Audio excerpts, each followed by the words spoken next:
ceux qui entrent dans le royaume doivent chercher. Il dit cherchez premièrement le royaume de Dieu. Ceux à qui Dieu va ouvrir le royaume, ce sont des chercheurs. Si vous donnez votre vie à Jésus et que vous passez du temps à attendre que Dieu agisse, vous n'aurez pas accès au royaume.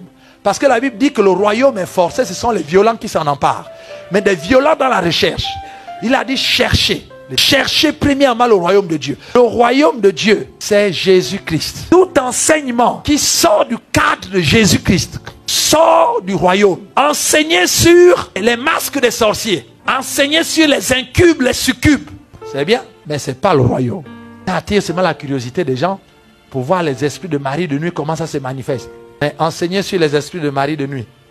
Les satanistes aussi peuvent enseigner sur les esprits de Marie de nuit. Ce n'est pas ça le royaume. Enseigner sur comment développer les tactiques pour être riche. Ce n'est pas le royaume. Parce que même dans le monde, il y a des séminaires sur des tactiques, des méthodes, comment devenir riche. Ce sont les sciences humaines. Ce n'est pas le royaume. Le royaume, c'est Jésus-Christ. Ça veut dire que quel que soit ce qui est enseigné, ça revient toujours à Christ. Paul, dans ces derniers instants, enseignait, il prêchait le royaume à tous ceux qui venaient le voir, et il enseignait concernant tout ce qui concerne Christ, Jésus-Christ. Tout enseignement qui ne finit pas par Jésus-Christ, il faut faire attention. Dieu, dans l'Ancien Testament, a enseigné, a prophétisé sur Jésus. Jésus est venu là parler de ce que Dieu lui a amené faire sur la terre. Et quand il est parti, le Saint-Esprit continue à nous révéler qui est Jésus, à le glorifier.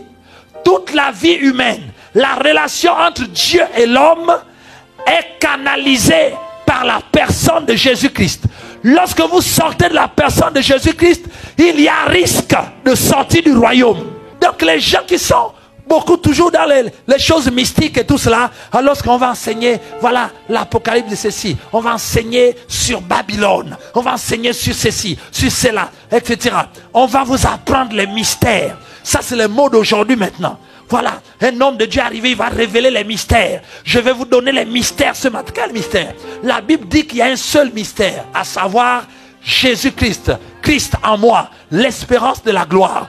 Paul l'appelle le mystère caché de tous les temps.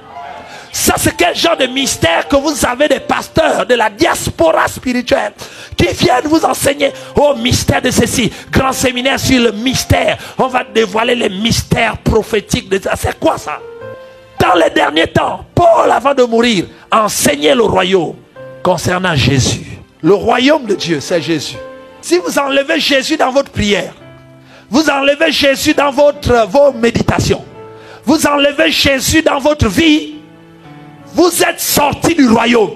Si votre objectif, ce n'est pas de connaître Jésus, mais plutôt de vous marier, vous êtes sorti du royaume. Si le moteur de votre vie chrétienne, c'est devenir riche, mais ce n'est pas Jésus d'abord, vous êtes sorti du royaume.